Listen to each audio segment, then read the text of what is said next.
Ukrainian President Volodymyr Zelensky has made an emotional appeal to Israel for military help against Russia's invasion of his country. In a video addressed to Israeli lawmakers Sunday, President Zelensky compared the invasion to the actions of Nazi Germany during World War II. He accused Russian President Vladimir Putin of trying to carry out a final solution against Ukraine, using the Nazi term for its planned genocide of 6 million Jews during that time.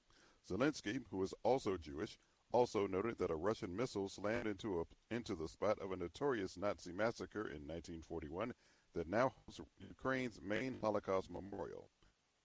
Zelensky said it was time for Israel to finally take sides, telling lawmakers that it should follow its Western allies by imposing sanctions and providing arms to Ukraine.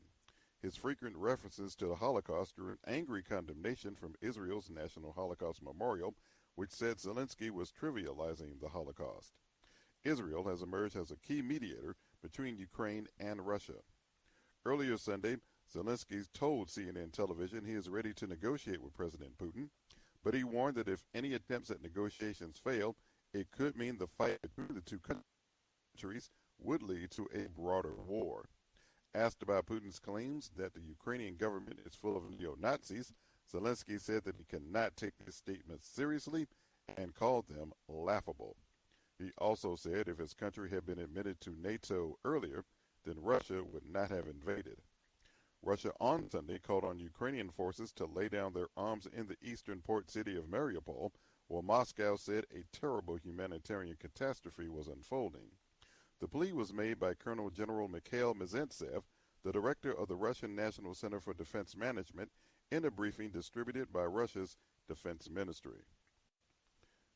Ukraine's deputy prime minister said 7 humanitarian corridors were expected to open on Sunday to enable civilians to leave frontline areas.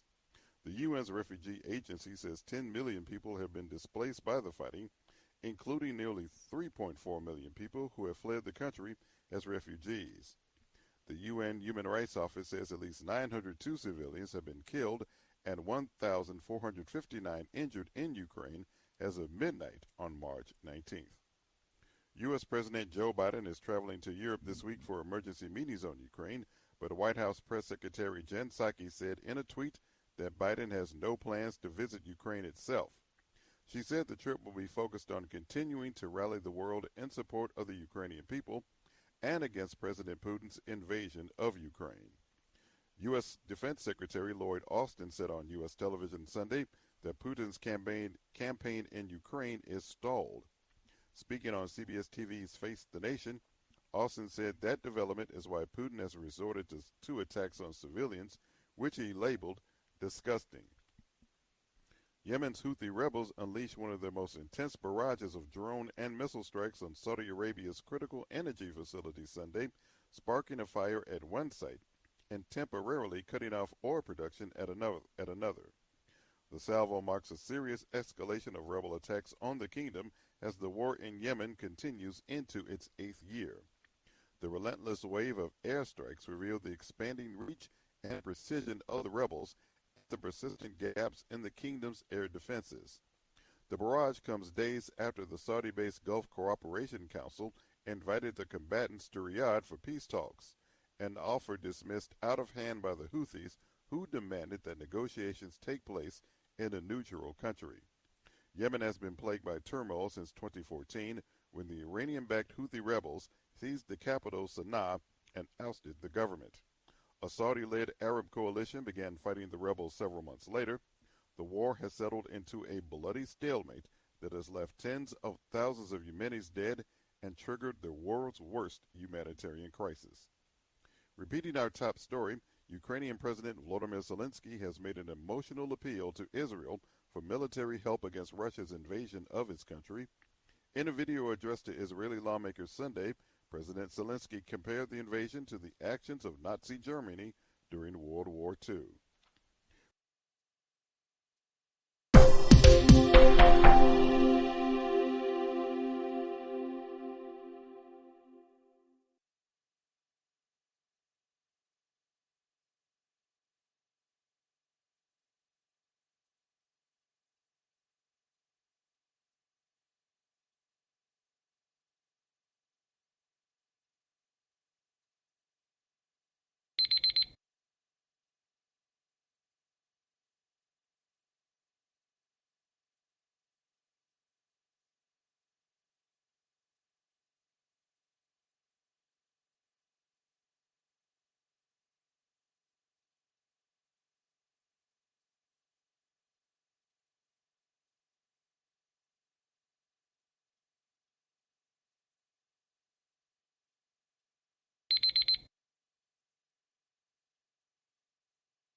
Hi, thank you for watching. I hope the videos are useful for you. Please subscribe to my channel using the button below.